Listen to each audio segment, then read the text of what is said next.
the noble revelation and its conclusion.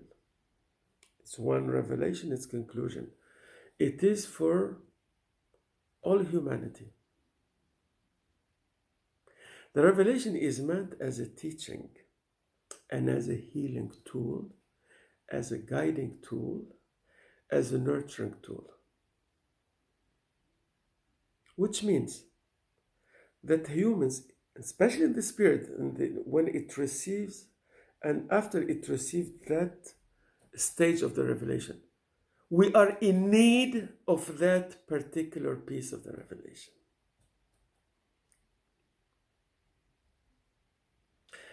Islam came as the conclusion and as the last stage, so we call it actually the last testament. You know, when we talk about the Old Testament and New Testament, when Shaykh Nazim used to call Quran the last testament. So the last testament came for this period, for the last period of human history. And he's talking to everybody. In it, there are elements which each one of us we need.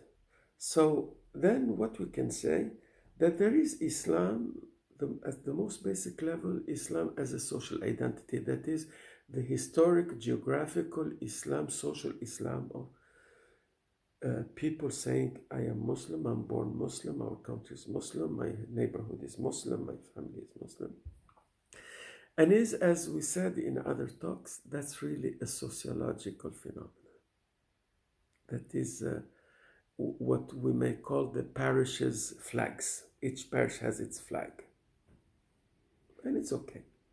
It's the beginning of, it's an identity. Inshallah, we wish for that to become also a spiritual learning, which is the next stage. The next stage, it is the spiritual learning within the tradition of Islam, that is like Sufi way, is spiritual learning from Islam, or Sufi way in its simplest expression, or even in the spiritual culture of Muslim areas. And in fact, that already reconnects to many other spiritualities, cultural spiritualities, we may call them. So there's social identity, cultural spirituality. Then at the higher level is third stage, because there is also fourth stage. Third stage is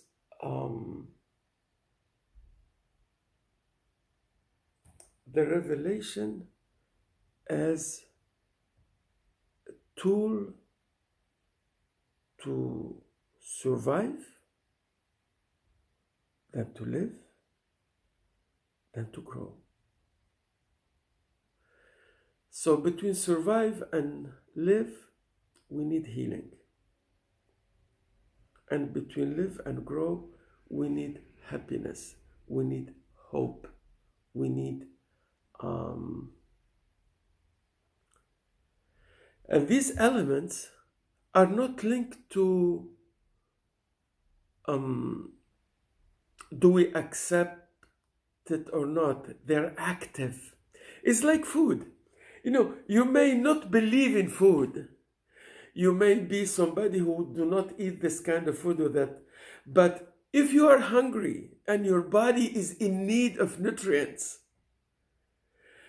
even if somebody is, say, drunk or is out of their mind, but they will eat that food, still it will benefit them. Or say some kinds of food you don't accept or you don't like or you hate even, but you're stuck in the desert and no food, you're going to die of hunger, and you eat that food, it's going to help you. It's going to help you. It's going to save you. So the revelation, even if you don't accept it, you don't believe in it, it's energy in the world.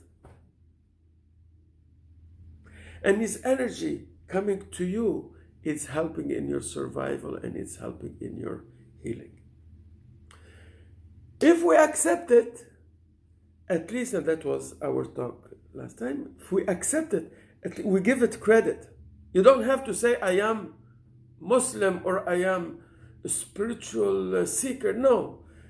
You just give it credit. You say, yes, indeed, I admit, I witness that if some element is good and it may nurture our souls or our hearts, then it should be given credit.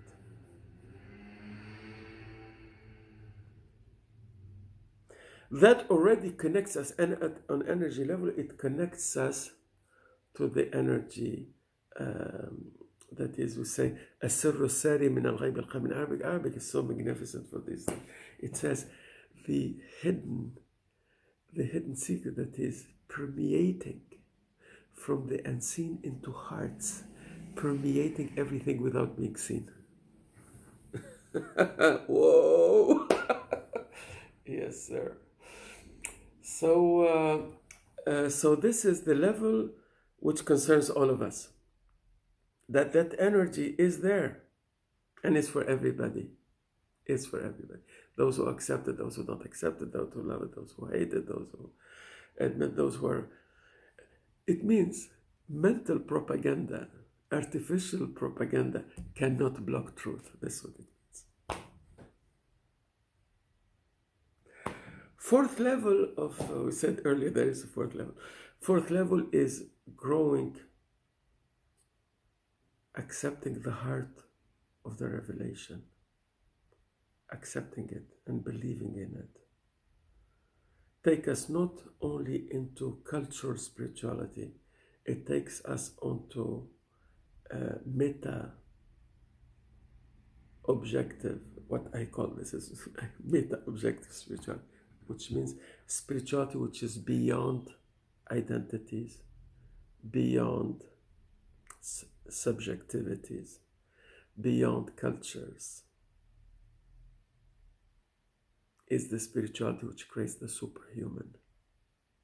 Is the spirituality of Rasulullah Muhammad sallallahu all prophets and messengers. Is the spirituality of all the companions of all messengers, especially companions of Rasulullah sallallahu. And it is the spirituality of the realized ones, those what we call in Islam saints, holy ones, men and women of good intention of every generation, carrying the flag of truth and light. وَمِنَ اللَّهِ التَّوْفِيقِ الْفَاتِحَةِ. May this explanation help in putting us, in connecting us with the rest of the talk. And may its blessing be presented to the souls of all those who have rights upon us, our teachers and our parents and those who guided us. وَمِنَ اللَّهِ التَّوْفِيقِ الْفَاتِحَةِ. بسم الله.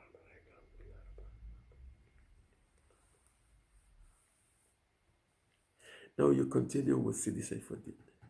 Of the human family, and they are hurting. So therefore, Islam, not as social identity, Muslims, they tell you, I am Muslim and he is Christian and he is... No, that's a sociological phenomenon. But the spiritual teaching from the holy revelation is bringing gifts to every single human. Everyone has a... And the only one who will keep you away from it is not other people. It's you if you don't accept it.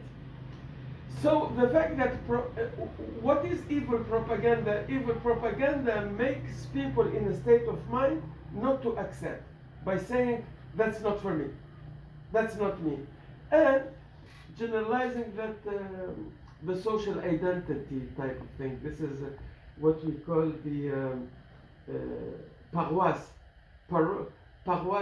mentality. They tell you, no. We are green, you are red, you're not with us. You are yellow, you're out there. You are blue, you are even further.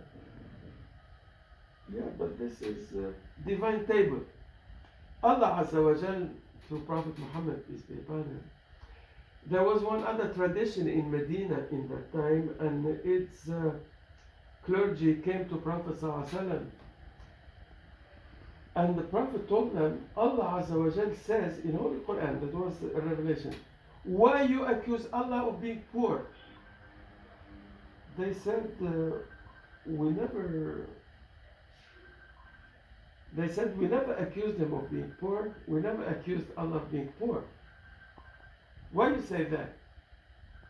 He said, yes, you're accusing Allah of being poor because you say his table is not big enough for all of his children. You're saying his table is only for this side of the family but not that side.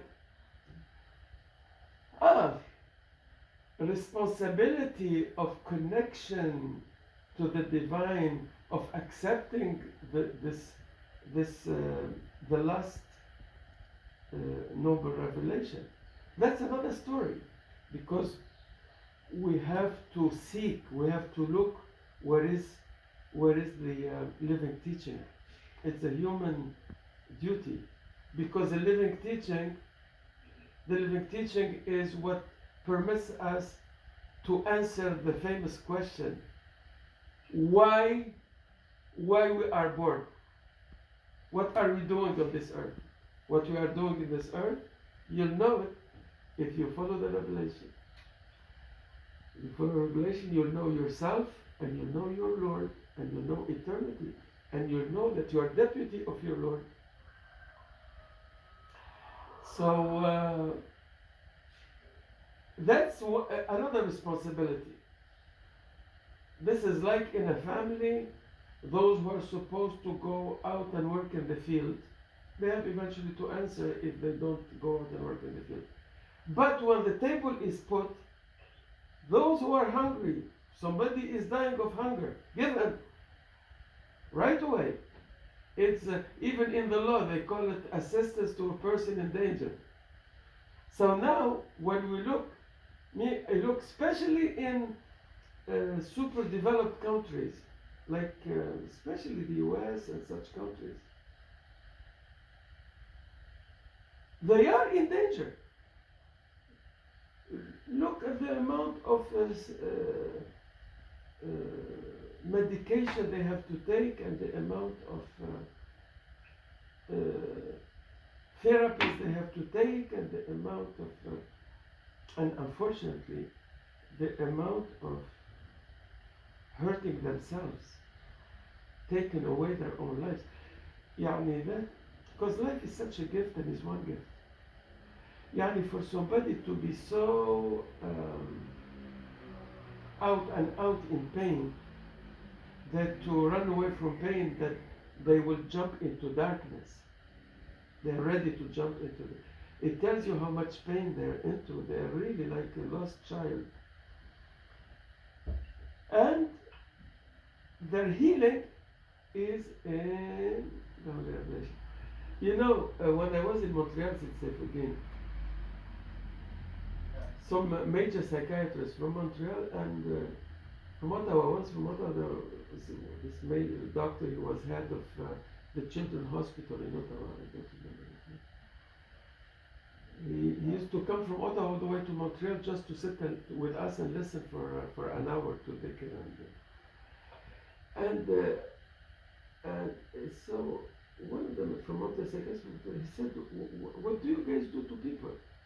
I said, why you were asking?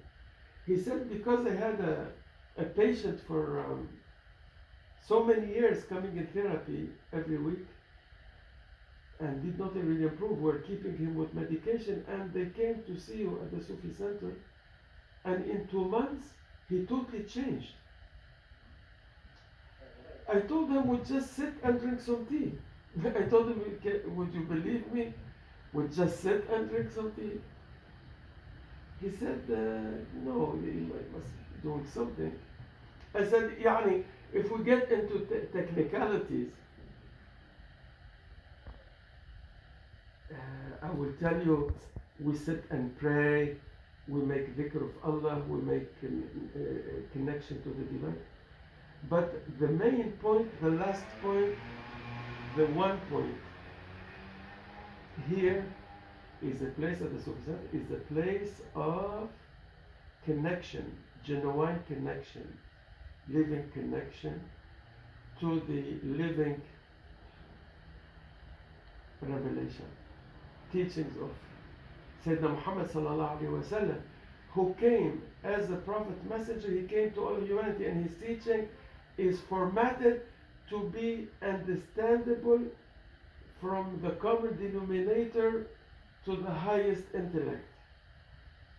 I saw in our countries the simplest shepherd out in the countryside understanding Holy Qur'an, and I saw Maulana Shaykh Nazim. We did visit with him Oxford in the 90s, in the early 90s, and we did visit also Berkeley, and in Oxford I remember that they brought professors and many of them in philosophy and humanities, and I remember them how they were their mouth open when he starts speaking, and he was saying simple things.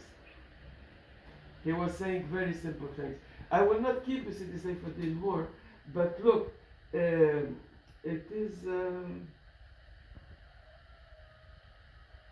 for every thing you need expert in those things. You know, it will be foolish if you need to fix electricity to call a woodworker.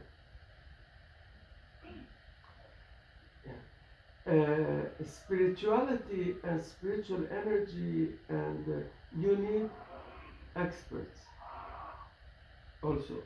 Who are the experts? It's not the gurus or the shamans or medicine men or witches or some passionate amateur who just read few books and listened to Eckhart Tolle and no, no. It is to study with somebody who studied, with somebody alive, who studied with somebody alive, who studied a chain. That's what we call a chain, with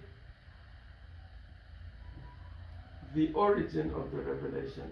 As when you look at the Naqshbandi way, our teachers, living teachers, studied with the living teacher. You go up every generation, 40 generations to Prophet sallallahu alaihi wasallam. Even when they sit in a connected way. They eat in a connected way. They speak in a connected way. And they keep silent in a connected way. These are the ones we call in Islam holy ones. Not to go and sit on top of the mountain under a waterfall 7 years with their fingers like this, looking in the empty space, and till any echo in the body stops and they say, I am in nirvana. That is one kind of keeping the ego under control, is like keeping the ego in jail. Still you become like this. But realized teachers, they walk life. They walk the trail of life, the path of life. That's why when you read the Holy Bible or the Holy Qur'an, you see Moses ran away from Pharaoh, came back, took the people of Israel, crossed the sea, took them into the desert. He's walking with them. His mother, to protect him from the Pharaoh, threw him in the river. Pharaoh ended up So Joseph, he went the lady fell in love. She sent him to jail because she did not want to accept his rebuke. This, that. All these are facts of life that all of us we live every day. One prophet was hungry, one was, you know, had a difficult life. All of them. So you may have that humbleness to receive the teaching. Now you are in the service of people and present the teaching and show the way and don't claim any credit because it's from Allah. Because there is Allah. People don't acknowledge it or don't see it or don't understand it. So Allah comes through those who know there is Allah, who see it, who acknowledge it, who affirm it, who witness to it. That's why in Islam we say Shahada, Ashhadu, I witness, La ilaha illallah. There is only Allah. Means I witness to the unseen that there is source of everything, measure to everything, Allah. فَعَلَمَنَّهُ لَا إِلَهَ إِلَّا اللَّهُ. I will not keep you longer. MashaAllah alik, Sidi Saifuddin. And somebody was ringing twice, so I'll look who is it, inshallah. Alhamdulillah, so congratulations for the baby. Baby is sent by Allah and is part of your healing. The baby also is a blessing and baby brings his provision or her provision, even though for this one we think pretty much is his provision. So that also adds to your livelihood. Because people say, I have a baby coming, I don't have the money. Baby coming with his own bag, don't worry. Don't worry. Don't worry about that. أي ومن الله توفيق. الفاتحة to the soul of Maulana Shaykh Nazim, those who taught us, those who blessed us, those who guided us, even those who hurt us, because that's also part of our learning. And wishing in this end of Ramadan blessing to all of humanity. The whole human family will end up a happy family. Fatiha.